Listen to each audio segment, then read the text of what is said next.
Assalamualaikum warahmatullahi wabarakatuh. Yang terhormat Bapak Presiden Republik Indonesia Insinyur Joko Widodo, Gubernur-Gubernur di Indonesia, Bupati-Bupati, Wali Kota yang terhormat, dan semua orang yang mendengarkan.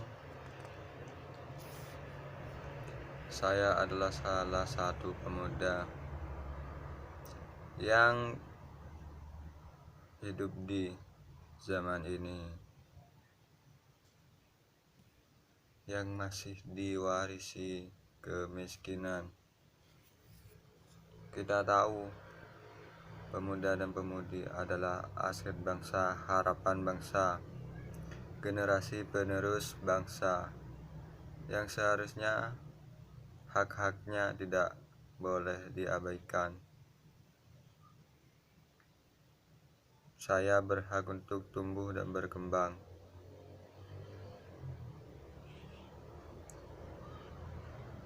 Yang menurut saya itu sulit didapatkan karena hidup di lingkungan yang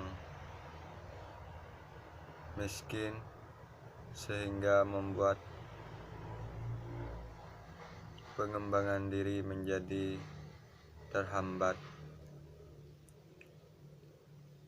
Saya pribadi sangat mencintai bangsa Indonesia. Saya lahir di Indonesia. Saya tumbuh dan berkembang ya di Indonesia. Saya dididik dan belajar di Indonesia. Saya bangga menjadi warga negara Indonesia ini.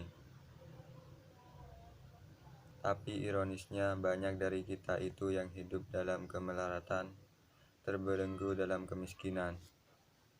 Seharusnya kebanyakan dari kita itu sudah bersaing, berkompetitif dalam dunia internasional, dalam era globalisasi, dalam era modernisasi, dan sudah mengembangkan teknologi.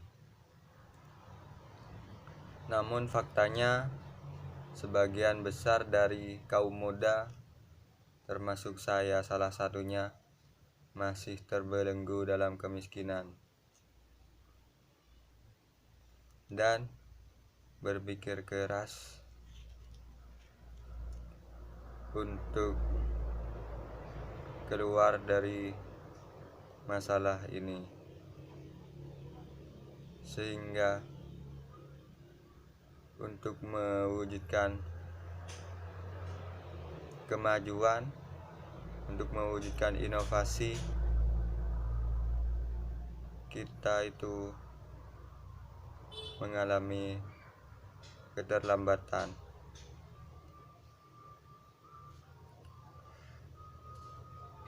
Saya ingin mengutip pemberitaan yang dilansir Kompas pada 31 Agustus 2016. Ibu Sri Mulyani mengatakan, "Kan ironis, di satu sisi kelebihan anggaran, tapi di sisi lain ada cerita sekolah masih kayak kandang kambing. Ada cerita lagi, ada anak yang kekurangan gizi. Ini bukan soal kekurangan duit. Ada duit, tapi tidak dipakai di tempat yang seharusnya."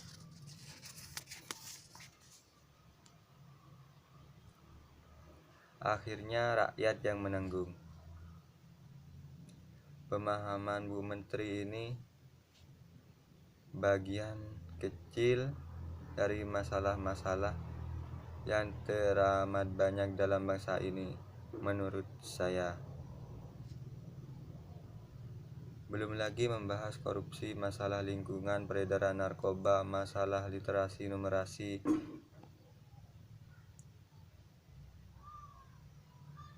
gaji honorer yang kecil, diskriminasi, dan masih banyak lagi. masalah kita itu menumpuk bertahun-tahun.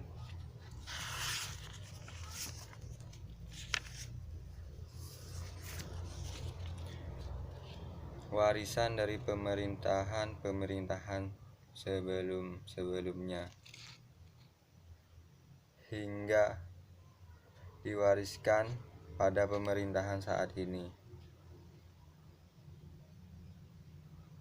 Dan juga ada pertanyaan dari saya, apa iya pemerintahan yang berkuasa saat ini tega tidak mau menuntaskan masalah-masalah negara yang pelik dan menumpuk ini, dan juga akan mewariskan kepada pemerintahan selanjutnya?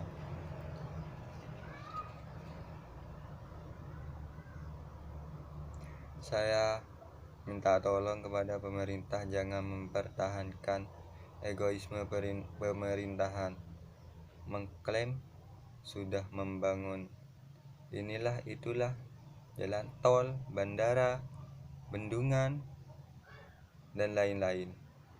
Oke, kita lihat sisi baiknya. Itu adalah aset-aset material negara yang berjangka panjang, yang bisa dibanggakan dan juga bisa diwariskan kepada pemerintahan selanjutnya untuk mobilisasi barang dan orang, untuk menunjang pariwisata, untuk menunjang perekonomian. Namun kan yang make ya anda-anda saja, para elit. Kelas bawah bisa apa?